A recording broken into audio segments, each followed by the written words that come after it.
Welcome back. This is our sixth part in our Lovecraft Country series. Letty checks up on Atticus to give him pictures that will help him on his quest. Then the two ride each other while riding the cars in the garage. Meanwhile, Montrose visits his boyfriend, who wonders if he was hate-crimed again. He says nothing and decides to break his back, while Frank Ocean's Pyramid plays in the background. Because Montrose isn't selfish, he decides to find the center Sammy's Tootsie Pop. With the orrery on her bed, Hippolita works to unlock it. 3 days earlier, she and Diana examined the scorched remains of the Winthrop house in Arden, Massachusetts. Hippolita noticed a pattern on the ruins matching the orrery's design, suggesting a connection between them. She also found a page from Diana's comic book, showing George had been at the house. Hippolita eventually unlocks the orrery, revealing a key and an inscription, along with coordinates. Meanwhile, Letitia dreams of being pregnant and chasing Atticus' ancestor Hannah through the burning Braithwaite Lodge. She catches fire just as she's about to escape. Atticus reveals he's had the same dream and believes Hannah is trying to send a message. They conclude that Hannah must have escaped with the Book of Names and that they need to find it before Christina does. The next morning, Montrose becomes anxious about being seen with Sammy, and they argue like an old gay married couple. Atticus and Letitia arrive at Montrose's door just as the argument escalates. Atticus calls his father a cigarette emoji. Montrose stands his ground, demanding respect as Atticus's father. Atticus also finds out that his own mother knew about this bareback mountain ordeal. Atticus goes to St. Louis and meets Miss Osbertha, a friend of his cousin Ethel. She mentions that a family book might have been lost in the Tulsa riots. Atticus examines old photo albums and spots a birthmark on a cousin's arm that matches his own. Back at Ruby's, Ruby notes how Atticus, a broke-ass man, who not paying his share of rent. Letitia says he pays in other ways. They worry Letitia might be pregnant due to feeling nauseous from the smell of garlic. She calls Atticus, informing him that Hippolita's orrery has coordinates engraved on it. Realizing Hippolita isn't on a guide trip, they stress the urgency to find her. In Mayfield, Hippolita finds an abandoned observatory with a key slot matching the orrery's inscription. She inserts the key, activating a machine that begins cycling through numbers. Then she records the data. While Hippolita works on the machine, two fugly white hoes enter the observatory and mention that Captain Lancaster values her vigilance. Despite Hippolita's attempts to hide, the officers find and threaten her. Atticus arrives and attacks the officers. During the struggle, one officer pushes Hippolita into the machine, causing it to spin faster and open a rift in space-time. Atticus throws one officer through the rift, and Hippolita shoots the other before she's pulled into the portal. Atticus is also pulled in, but Atticus's destination is unknown. Hippolita is sent hurtling toward another planet, leaving Earth behind. In her new surroundings, Hippolita spots a strange glowing structure. A bright light shines on her as two robots approach. Later, she wakes up naked in an alien-like white room with some technology implanted in her wrists. She quickly puts on a gray jumpsuit before AI RuPaul enters. Hippolita asks who the robot is, but it simply replies, "I am." When Hippolita demands to be freed, the robot says it is not a prison and leaves, shutting the doors behind her. Being a woman in STEM, Hippolita uses her knowledge to figure out her location. She manages to open the door and tries to escape, but the robot tosses her into next week. Hippolita does her best Kamala Harris impression laugh. What are you talking about? When asked where she wants to be and who she wants to be, Hippolita responds that she wants to be dancing on stage in Paris with Josephine Baker. Suddenly, she finds herself in Paris, exactly where she wished to be. In Paris, Hippolita is mesmerized as she dances with Josephine, but struggles to keep up, causing mistakes. Backstage, Josephine teaches her the steps and encourages her to relax. In the next performance, Miss Hippolita channels her inner Edna mode. Over time, Hippolita and Josephine form a bond. At an after-party, Hippolita reveals her feelings of newfound freedom and how she'd been living according to others' expectations. She admits her anger, wanting to kill white men, and how they make her feel small. Josephine asks what she'll do with her anger. Hippolita asserts her identity and is immediately transported to a desert with black female warriors. These were the Dahomey Amazons. Through Nawi, she trains and masters sword fighting. She eventually defeats Nawi and is crowned as leader by a woman with the largest puka shells. She leads the warriors against white soldiers. She even slices their balls. After their victory, Hippolita delivers a speech about embracing their strength and rejecting societal limits. Hippolita then acknowledges she's George's wife and is transported back to her last morning with him before he went to Arden, where he whispered sweet nothings to her. Hey, how you doing, love mama? Let me whisper in your ear. She yaps about her experiences and realizes she has traveled through a multiverse, meeting different versions of herself. George expresses regret for not seeing her true self and acknowledges her growth. They hold hands and are suddenly transported into space, where they both wear spacesuits. They're greeted by frogs in spacesuits. This is basically what virtual reality should be. After a talk with the woman, Hippolita decides to return home to Diana and take her newfound self with her. She falls through space. Back at the observatory, Atticus is thrown out of the portal and finds a book titled Lovecraft Country by George Freeman. He tries to start the machine to get Hippolita back, but no luck. During one of the hottest days of the year, people gather outside a church to view Emmett Till's body, Diana's 14-year-old friend who was kidnapped and murdered. Diana is filled with anxiety about seeing her best friend's mutilated body in the casket. Diana comments on the terrible odor, which history notes the decaying body could be smelled up to 3 blocks away. Ruby suggests that perhaps Diana doesn't need to see it, considering all the deaths she's already witnessed. With Hippolita still missing and believed dead by her family, Montrose remarks that witnessing the atrocities committed by white people against black people is a rite of passage for every black person in this country. While Atticus and Letitia argue about Hippolita's disappearance, they realize that her daughter has gone missing as well. Meanwhile, Diana walks down the empty street, except for one ice cream shop.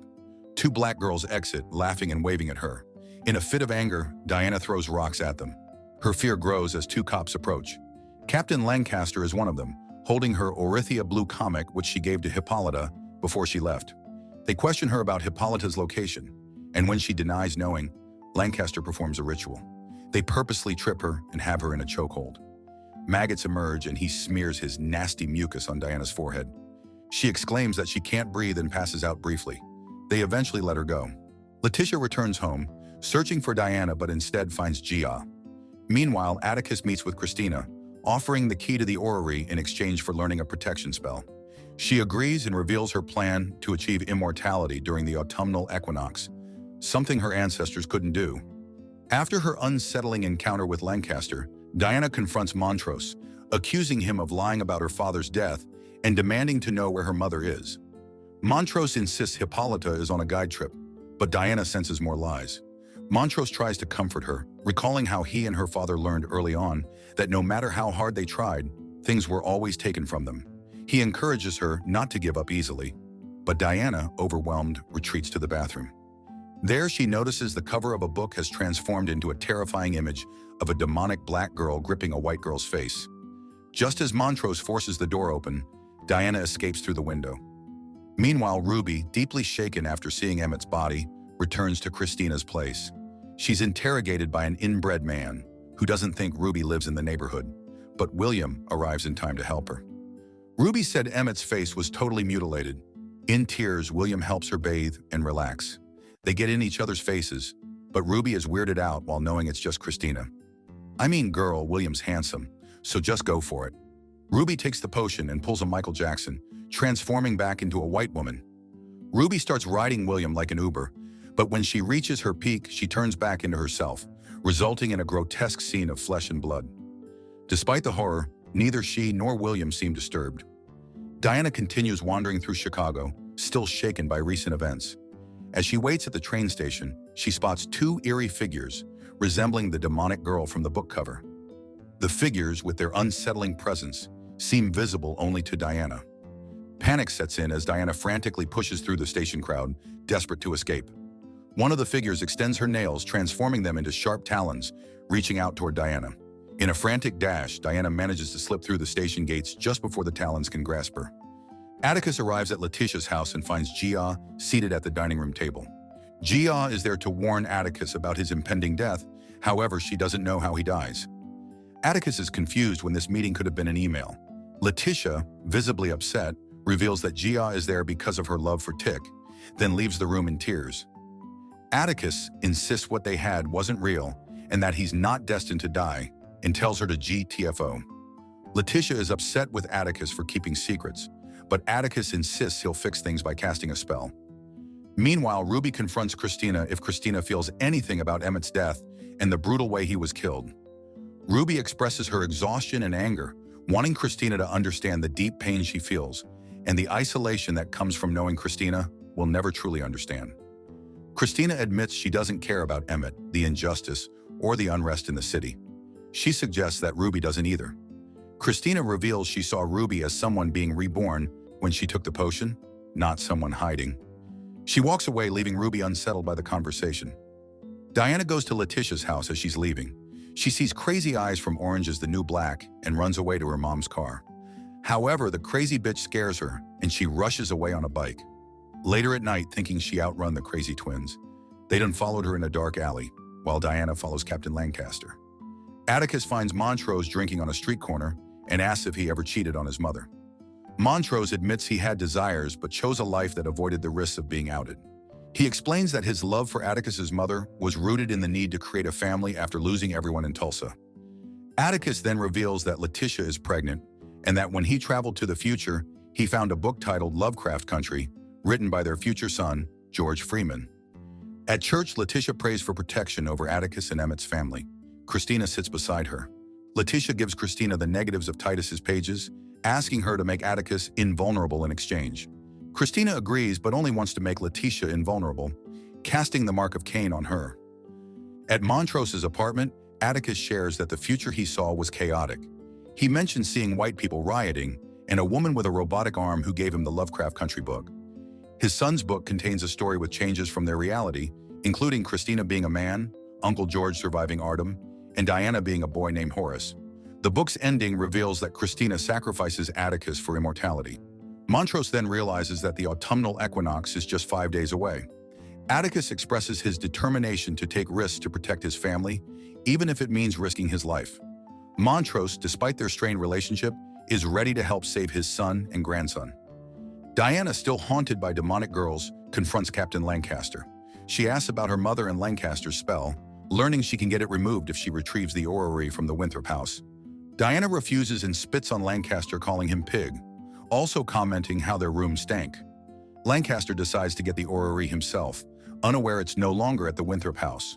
Montrose and Atticus work on a spell, and Atticus discovers Montrose is dyslexic. Montrose begins reciting the spell, but nothing happens, leading Atticus to believe it failed. Meanwhile, Christina hired men to test her invulnerability spell and is subjected to the same brutal torture as Emmett. She survives and reacts with a mix of laughter and tears. Ruby learns from Letitia that she's pregnant, and she reveals she knows about magic along with Christina's true identity. Ruby adds that she wants to use magic to create her own space being a white woman, which is why she's sticking to Christina. Letitia says Christina is playing Ruby like a fiddle. Suddenly, police arrive at Letitia's house with a warrant, claiming it's harboring radicals. Lancaster, unable to enter the house, realizes Letitia knows magic. As police open fire, Letitia remains unharmed since she's protected by the mark of Cain. Diana, seeking refuge in a guidebook shop, encounters the demonic girls again. Montrose finds Diana swinging a bat in the air and holds her, causing her to bleed while the demonic girls attack her. Atticus sees the chaos happening at Letitia's house and rushes over. The police target him, but as a bullet approaches, a monster emerges and attacks the cops. Letitia and Atticus navigate through the bloody scene. The creature kills Lancaster, then yeets his ass across the lawn. It then bows to Atticus, allowing him to touch it. Letitia confirms that the spell worked, and Atticus now has a powerful ally. We only have one final part to go. I really love how the series ties all this history together into their science fiction story. What do you guys think? Subscribe to watch more videos like this. Turn on notifications. And leave a like, it really helps the channel out. Thank you for watching.